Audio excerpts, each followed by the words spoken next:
Bueno, luego viene la conversación entre todos, pero ahora es el turno del doctor Aguiar para que avancemos en esto. Nicolás, no sabes cuánto te agradezco, te agradecemos lo que has hecho, y la conversación no es, cada quien juzgará esta experiencia como le corresponda, pero en cuanto a mí se refiere, escuchar a alguien que dice que no tiene tradición escrita y que se expresa como tú te expresas es un acontecimiento excepcional, de verdad que sí. Muchas gracias, Nicolás. Gracias a cada uno de ustedes. Bueno, sigue entonces nuestro invitado, que era del plan B, pero ahora es del plan A, el doctor Asdrúbal Aguiar. Ya yo había dicho que, bueno, Asdrúbal ha hecho no solamente que entre tradición de no escribir y tradición de escribir, Asdrúbal tiene al menos 15 o 20, me equivoco, libros. Asdrúbal viene del otro mundo de la democracia, del mundo de la democracia liberal, occidental, como la vaya a definir. Y también, al igual que Beatriz, Asdrúbal ha tenido responsabilidades muy importantes en el gobierno de Venezuela en algún momento, y ahora es el líder del grupo IDEA, que recientemente acaba de recibir el premio Osvaldo Payá. Sí. Ciertamente. Por lo cual felicitamos también a Asdrúbal y a IDEA. Entonces, las reglas del juego son las mismas. Cuando lleguemos a 35 minutos, yo me pararé aquí y ya tú sabrás que te quedan 5 minutos. Sí. Adelante, Asdrúbal, bienvenido. Muchas gracias. Sí. Yo me había permitido preparar un texto. Pretendía inicialmente dar lectura al mismo, siguiendo sobre todo con un rigor que me he impuesto en el curso de los últimos años, y es ante la posibilidad de que la explicación oral se pueda extender en demasía, y respetando a la audiencia, escribir siempre algo que esté limitado exactamente al tiempo que se nos asigna para nuestras disertaciones, ¿no?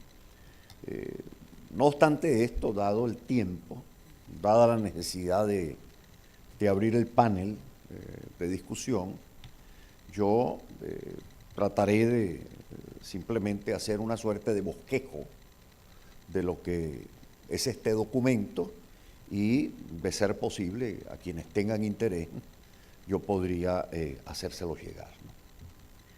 Este documento es una suerte de síntesis de un capítulo que estará contenido en mi próximo libro, titulado La calidad de la democracia y la banalización de los derechos humanos. Es un texto que es el producto de una reflexión muy cuidadosa sobre el tema de la democracia, que he venido realizando en sede esencialmente académica, fundamentalmente a partir del año 2006-2007, sobre la base de una premisa que compartía con un amigo, entrañable colega de preocupaciones intelectuales ya fallecido. Me refiero a Valentín Paniagua, quien fuera presidente de Perú. Y la tesis que elaboramos en aquella época es que una vez que se produce la caída del muro de Berlín, el socialismo real se va al fondo de la historia. Quienes le rendían culto a esa suerte de deidad no murieron con ella. La enterraron, vivieron su luto, la sufrieron y avanzaron hacia una reconversión. En otras palabras, los marxistas no se fueron a Marte, sino que se quedaron en la Tierra. Pero la realidad es que esa reconversión exigía de algo nuevo, y por eso es que yo, reduciendo en términos coloquiales la imagen, digo que esto que se ha dado en llamar en nuestro tiempo el socialismo del siglo XXI no es sino el mismo parque jurásico del siglo XIX puesto a ritmo digital. Pero Valentín me decía algo también cierto. Me decía: Asdrúbal, el problema no lo tienen quienes acaban de enterrar a su deidad. El problema lo tenemos nosotros, porque nosotros somos hijos de la Revolución Francesa y de la Revolución Americana. Y no hemos hecho un alto con humildad suficiente para revisar también nuestro catecismo a la luz de las nuevas realidades. En ese esfuerzo de ir tejiendo, andando y desandando sobre la materia, publico en 2008 un libro titulado El derecho a la democracia. Allí recojo fundamentalmente lo que es la historia occidental de la democracia y cómo ella ha sido nominalmente entendida fundamentalmente en las Américas. Para tener una primera conclusión que dice algo muy interesante. En un continente que ha vivido fundamentalmente bajo regímenes autoritarios, su doctrina democrática es de las más avanzadas del planeta. Pero con una particularidad también adicional, que en ese proceso de elaboración doctrinaria, las Américas rechazan la visión procedimental de la democracia. A pesar de que todavía algunos países, es el caso de Venezuela, el caso de Cuba, hoy en día reclaman como urgencia la reconstrucción de la puerta de entrada a la democracia vía elecciones libres y competitivas. Pero desde el punto de vista conceptual, la visión que de la democracia se tiene y tienen sobre todo los gobiernos que se reúnen en Santiago de Chile en 1959 y elaboran un texto que, por cierto, es el antecedente de la actual Carta Democrática Interamericana, consideraban la democracia como un hecho complejo, a cuyo efecto hablaban de elementos esenciales de la democracia, de componentes fundamentales de la democracia. Pero sobre esa base, una vez concluido ese trabajo, yo no quedé satisfecho, a pesar de que en las investigaciones sucesivas me encuentro con que la Corte Interamericana de Derechos Humanos, en 600 enseñanzas, verifica casi como dogma de fe los estándares que nosotros conocemos de la democracia. Para mencionarles los que se debatían en 1959, el imperio de la ley, la separación de poderes públicos, el control jurisdiccional de la legalidad de los actos de gobierno, segundo, gobiernos surgidos de elecciones libres, tercero, proscripción de la perpetuación en el poder o de su ejercicio sin plazo, cuatro, régimen de libertad individual y de justicia social, fundado en el respeto a los derechos humanos, 5, protección judicial efectiva de los derechos humanos, 6, prohibición de la proscripción política sistemática, 7, libertad de prensa, de radio, de televisión y de información y expresión, y 8, desarrollo económico y condiciones justas y humanas de vida para el pueblo. Cambiando lo cambiable, en el fondo es lo mismo que reza el texto de 2001, que muchos consideran fue un salto al vacío, cuando en el fondo era el producto de una evolución doctrinal bastante larga. Pero en aquel momento, al concluir esa fase de mis investigaciones, intento ir un paso más allá con un libro que publico en México llamado La democracia del siglo XXI y el final de los estados. ¿Cuál era la motivación? Era la convicción, tal y como me lo decía Valentín, de que este catecismo había entrado en crisis.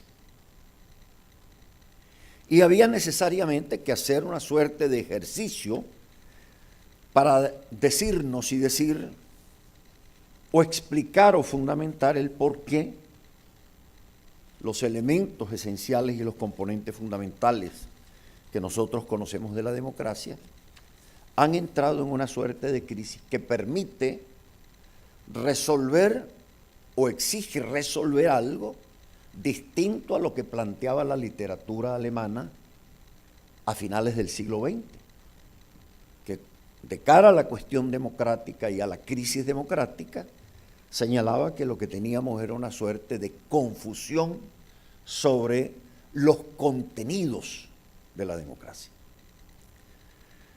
La visión que yo logro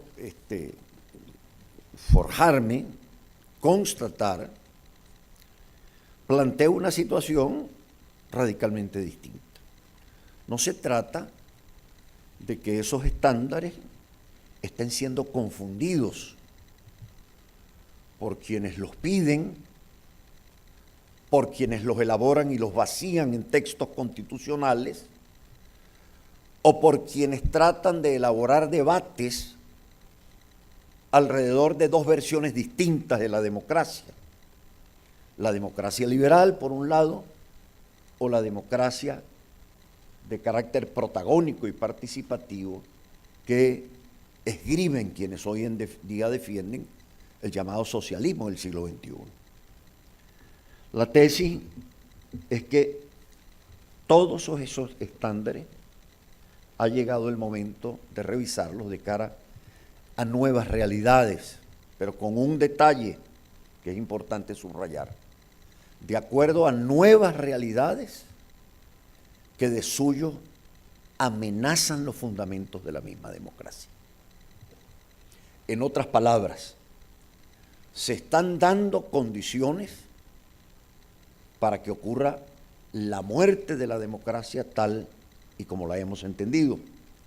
Todavía más, se están dando desfiguraciones en donde los más exquisitos académicos, lo hacía por cierto el señor Ceresol en 1995, antes de que la escuela británica elaborara la categoría, cuando hablaba en el 1995 frente al señor Hugo Chávez, aquello que decía la escuela británica del señor Berlusconi como objeto de investigación. Estamos llegando a la era de la posdemocracia.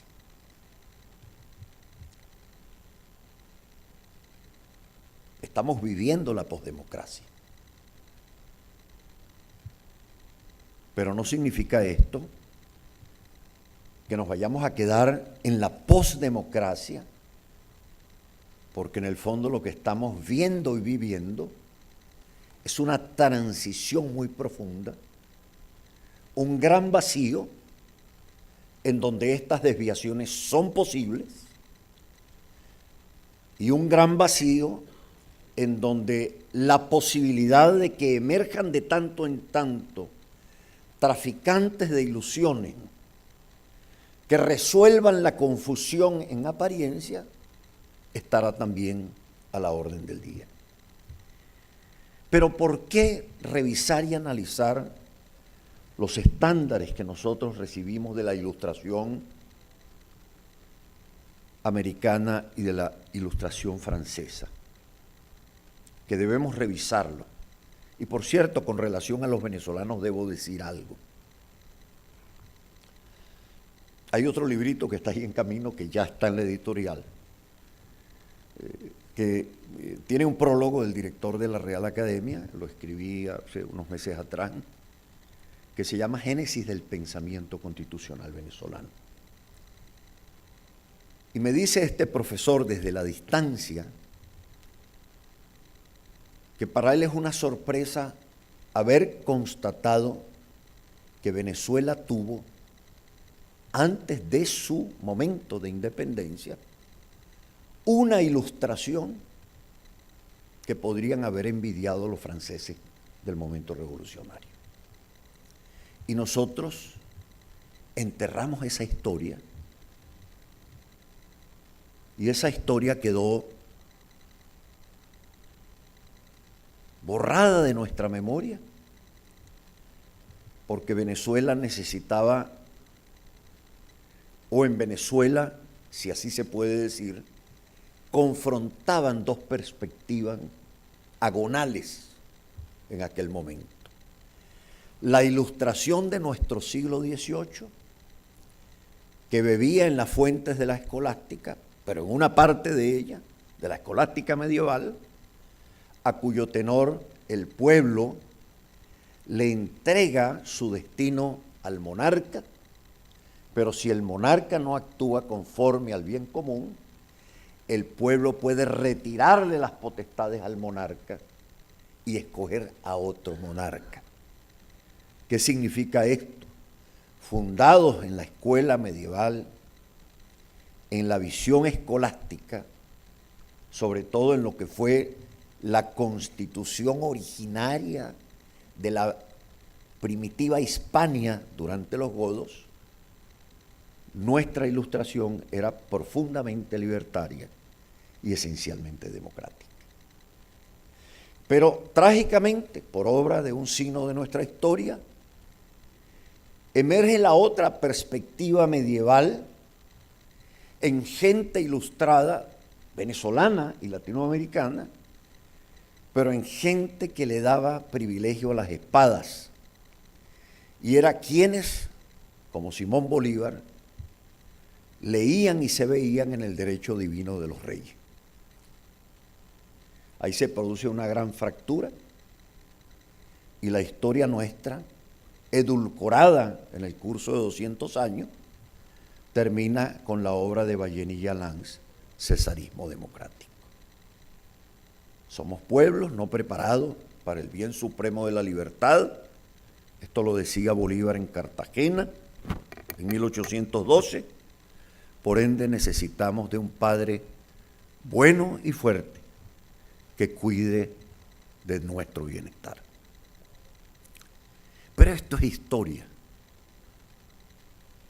Y a donde yo quiero llegar es justamente a esto que es motivo de esta consideración en este texto del año 2009 que publico en México y del último que está en elaboración sobre la calidad de la democracia.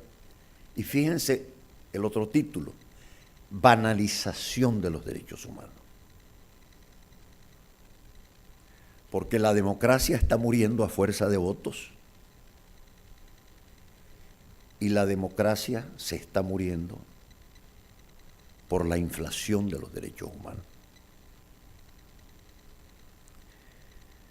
La primera categoría que sobre la democracia nos explica la Carta Democrática Interamericana, ¿qué dice?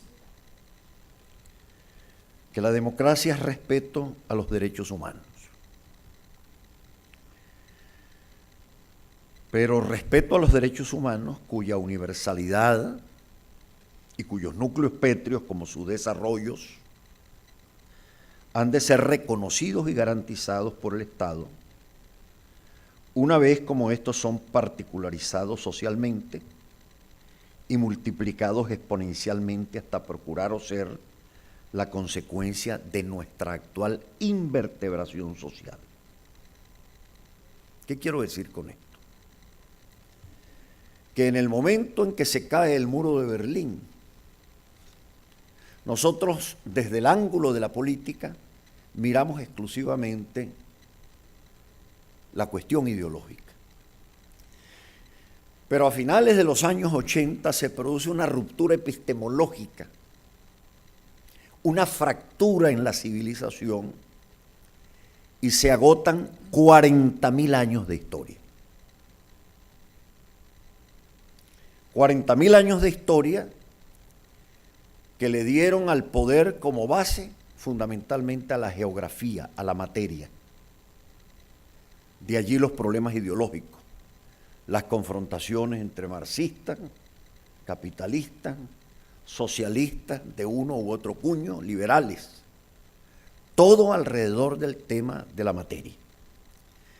Pero en el momento mismo en que se produce ese quiebre, la geografía como base del poder, en esta llamada sociedad digital o de la globalización, le da paso al tiempo y a la velocidad de vértigo. Es lo que dice, por cierto, Papa Francisco cuando dice que es más importante el tiempo que el espacio. ¿Pero qué ha significado esto? Que en el momento en que la base de organización del poder del Estado, léase de los partidos políticos, léase de las formas de administración y gestión del Estado, esa base territorial se pierde y desaparece por el paso a la sociedad digital, quienes hacíamos parte del Estado en calidad de ciudadanos, pasamos a ser huérfanos de ciudadanía, ex ciudadanos que abandonamos la cárcel del Estado. Pero como la gente no pierde su condición social innata, porque somos seres unos y únicos, pero carentes, necesitados de los otros, y ejercemos nuestros derechos no frente a nosotros mismos, sino con los otros y ante los otros, el conjunto, al perder su patria de bandera, avanza aceleradamente hacia la búsqueda, diría Unamuno, de las patrias de campanario. Y hoy en día, ¿qué tenemos? Algo admirable, una suerte de resurrección, los llamo con toda consideración, uso la expresión con sentido descriptivo, de nichos sociales primarios que ponen de lado a la estadalidad y son los actores esenciales de la vida social y política contemporánea. Me refiero a pueblos originarios, me refiero a los afrodescendientes, me refiero a los ambientalistas, me refiero a los sin tierra, me refiero a los que arguyen identidades de género o comunitarias o neorreligiosas, y paremos de contar. Pero ¿qué está aparejando esto? Que en la misma medida en que la ciudadanía dentro del Estado nos daba la identidad ciudadana y nos garantizaba el principio de universalidad de los derechos, se produce una acelerada particularización de los derechos, con un peligro latente. Todos arguyen su derecho a ser diferentes, con lo cual no hay el reconocimiento de unos frente a los otros. Yo celebro, por cierto, la afirmación que usted acaba de hacer. ¿Cómo resolver el problema? Los alemanes decían regresar a las leyes universales de la decencia humana, al decálogo. Y usted lo sintetizaba muy bien. Hay que buscar la convergencia. ¿Por qué? Porque en la medida en que esa convergencia no se da, tenemos cosmovisiones privadas o particulares, con una exigencia coetánea a esas particularidades. El que se mira en el espejo del líder comunitario o del líder neorreligioso o del líder ambientalista pretende imponerle su cosmovisión al resto de los seres humanos. Y aquí viene entonces la primera crisis. Derechos humanos universales, todos los derechos para todas las personas, ha sido la prédica de la modernidad y de nuestra contemporaneidad, que hoy en día pasa al basurero de la historia por la emergencia y explosión de los derechos a la diferencia. Esto tiene una segunda consecuencia, porque la segunda exigencia de la democracia, según la Carta, es el acceso al poder y su ejercicio conforme al Estado de Derecho, que por ende se desfigura tras una tendencia que a la luz de lo anterior, es decir, la invertebración social y la inflación de derechos socialmente particularizados, hace ahora de las leyes un complejo andamiaje para sostener las diferencias, fomentándose así la inseguridad jurídica al hacerse confusos los marcos de predictibilidad de la conducta de las personas en el ejercicio de sus respectivos derechos y de suyo cediendo el principio histórico, elemental para quienes pasamos por una escuela de derecho, de que todos somos iguales en la ley, ante la ley y en la aplicación de la ley. Esto es lo que explica, por cierto, lo que un muy célebre maestro del derecho, Piero Calamandrei, escribía a propósito de su experiencia durante el fascismo. Él fue víctima del fascismo. Y que yo trasladaba mutatis mutandi a la experiencia venezolana. Él decía, ¿qué es el fascismo? Y él decía, el régimen de la menzoña, el régimen de la mentira. ¿Por qué? Porque se trata de la ilegalidad legalizada. Gobiernos que se ejercen sobre el filo de la navaja y aplican la ley con rigor frente a quienes son sus adversarios y purifican las ilegalidades de todos aquellos que comparten la nueva realidad política. Y el ciudadano entonces pierde el sentido de seguridad para moverse socialmente porque no sabe si acierta o yerra y si como consecuencia de una aparente conducta legal termina en la cárcel. Viene un tercer elemento que cita la Carta Democrática: las elecciones libres y justas. Y yo observo que estas elecciones libres y justas están debilitadas en su fuerza decisional y están siendo desafiadas por el núcleo de lo democráticamente indecidible por las mayorías, sea sobre todo por quienes, alegando la primacía del bien común, relativizan las manifestaciones de la soberanía popular, o por virtud del mismo acto electoral que, al ser tecnológicamente inextricable y sujeto para su lectura a aristocracias digitales, dejan de ser controladas por sus propios titulares, los votantes y los elegidos. Uno tiene que llamar a matemáticos de universidades norteamericanas para que nos expliquen si el voto que ingresó por un lado salió por el otro lado o salió algo totalmente distinto. Pero tanto como lo anterior, ocurre el otro tema, que dada esta prédica del protagonismo democrático, las elecciones ya no son periódicas, sino que se hacen cotidianas, perdiendo su significación como instrumento de estabilidad y gobernabilidad democrática a través de la crítica sosegada, y están enterrando a la democracia.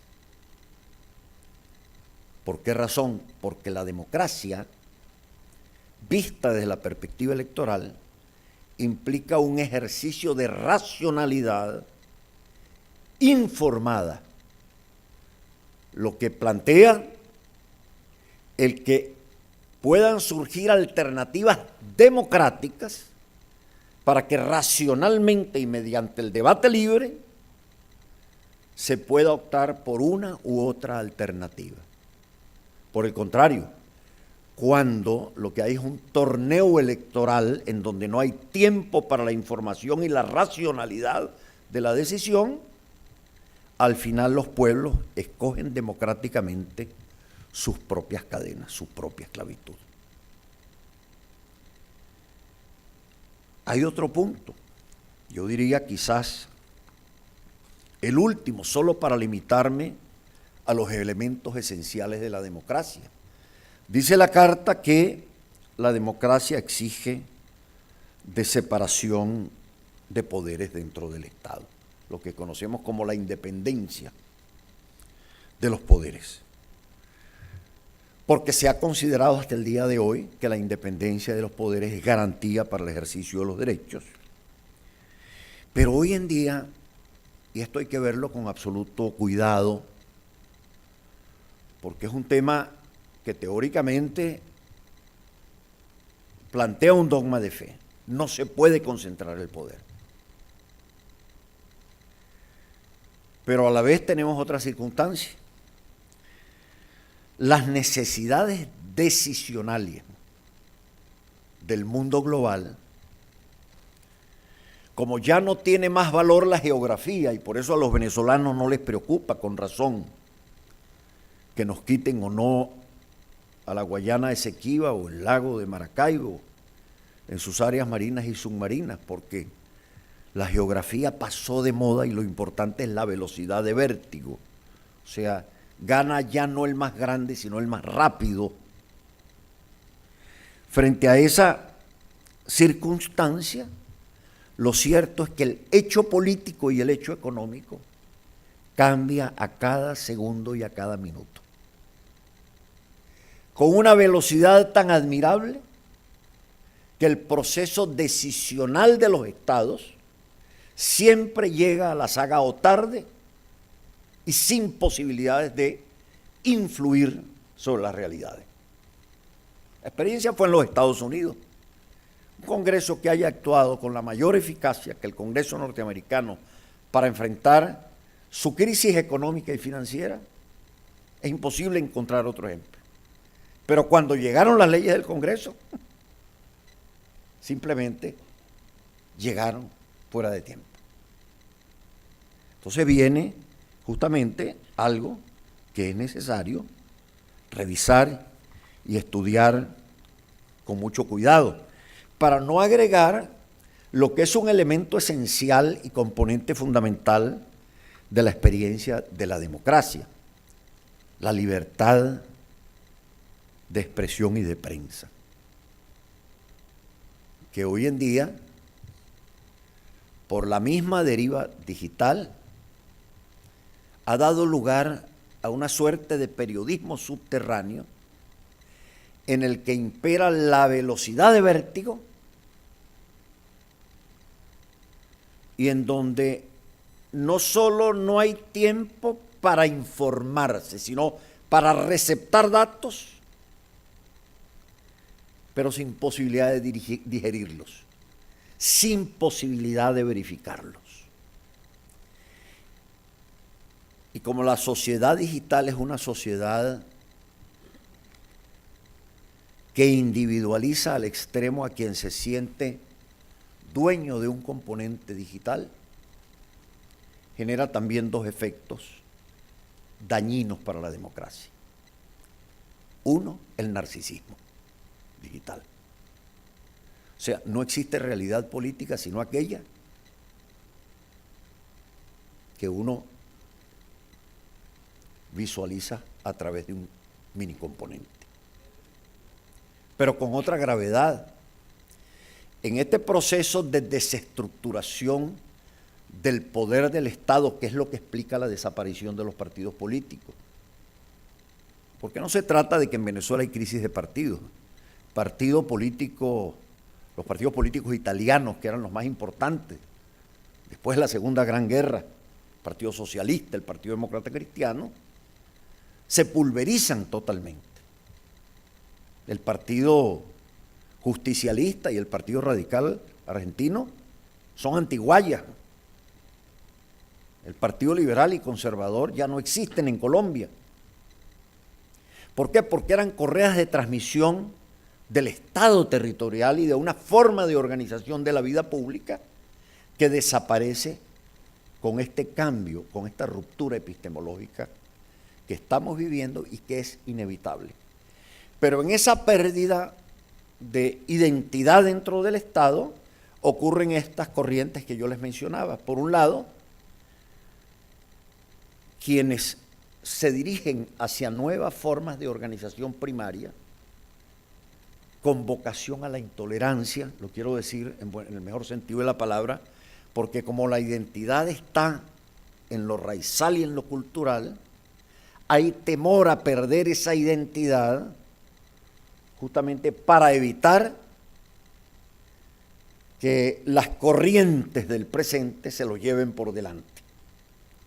Pero por el otro lado están estas generaciones que llaman ahora los millennials, que se desplazan sobre las autopistas de la información, pero con criterio logofóbico. Nada más totalitario y autocrático que un millennial o un político con un componente de esta naturaleza. Porque cuando aparece un Twitter que me molesta o me incomoda porque no comparto la idea que se me plantea a través del Twitter, yo con el dedo bloqueo a esa persona.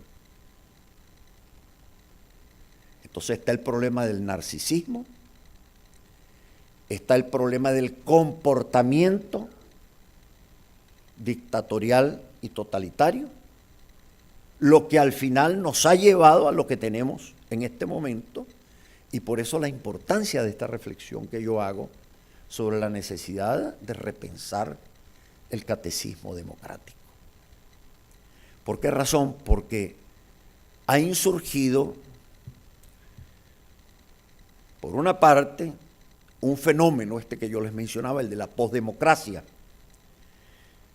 que lo inauguran Hugo Chávez y Silvio Berlusconi, en la izquierda y en la derecha. Lo que explica a la vez por qué en Venezuela, en Ecuador y en Bolivia, el punto agonal de estos regímenes del socialismo del siglo XXI, ¿cuál fue? ¿Cuál fue el punto más importante de controversia? El control de los medios de comunicación. ¿Por qué? Porque los medios de comunicación en la sociedad global han pasado a ser los grandes articuladores de sociedades invertebradas. Y el que se quiera quedar con un partido lo dejan allí medrando porque es una pieza de museo. Pero esto genera entonces la relación inmediata entre el conductor de televisión, que es dirigente político, que ya no quiere gobernar, sino que lo que quiere ser es moderador de televisión o de radio o periodista a través de las redes, con la audiencia, con una audiencia sedentaria en la que no hacen falta para esa relación mediaciones institucionales de ninguna naturaleza. Y resulta que el andamiaje de la democracia, que implica poderes organizados, equilibrios entre los poderes, desaparece totalmente. Esto obviamente, ¿a qué nos llama? A tener que hacer un alto. En primer lugar, entender que lo que estamos viviendo es producto. Yo lo digo coloquialmente, sobre todo a mis alumnos, les digo, mire, cuando una señora queda viuda, se le muere el hijo, el banco le embarga la casa y está a punto del suicidio, siempre aparece una vecina que le dice, no te preocupes, tengo un brujo que lee las cartas y te resolverá tu tragedia. Cuando hay estos grandes vacíos por la pérdida de raíces o de articulaciones, que lo fue fundamentalmente la del Estado, lo que sobreviene al final es el tráfico de las ilusiones. Yo concluyo con esto. No se los voy a explicar, se los dejo simplemente a manera de reflexión. Frente a esta desestructuración que se impone, Luigi Ferrajoli, desde la escuela italiana, florentina, decía, tenemos que tener la audacia de crear las nuevas categorías constitucionales de la democracia, adaptadas al siglo XXI. Yo todavía no me las imagino. intuyo que tenemos que regresar a las leyes universales de la convivencia humana como primer paso. Pero desde el punto de vista funcional, tenemos necesariamente que rescatar a la democracia para lo sucesivo como derecho humano colectivo. Ya la democracia no es proceso, no son solamente elecciones. En segundo lugar, tenemos que rescatar a la democracia como derecho y servicio a la verdad. No estoy hablando de las verdades teológicas del medioevo que generaron tantas tragedias. Es transparencia, es rendición de cuentas, es purgar la mentira dentro del Estado y dentro de la política y dentro de la misma sociedad. La democracia sigue siendo representativa, pero tiene que ser representatividad de lo social, de la nueva realidad social e invertebrada que tenemos. Y por último, la democracia tiene que ser realización de la justicia y garantía de su coherencia. ¿Qué quiero decir con esto? Que al final aquí sí tenemos un regreso a lo que olvidamos rápidamente, la gran enseñanza de la Segunda Gran Guerra Mundial. Producido el Holocausto, los alemanes elaboraron su constitución en 1949, una constitución con 200 y tantos artículos, cuyo artículo primero dice lo siguiente: todo lo que viene después, sea dogmático o sea orgánico, haga o no relación con los poderes, todo lo que viene después está sujeto al principio ordenador del respeto a la dignidad de la persona humana. Así que con esto doy por concluida mi tarea. Muchas gracias. Gracias, Asdrúbal. No puedo dejar de comentar que esto es una coincidencia extraordinaria, porque el tiempo que tú te habías pensado para leerlo coincidió exactamente con el tiempo que te tomaste en resumirlo.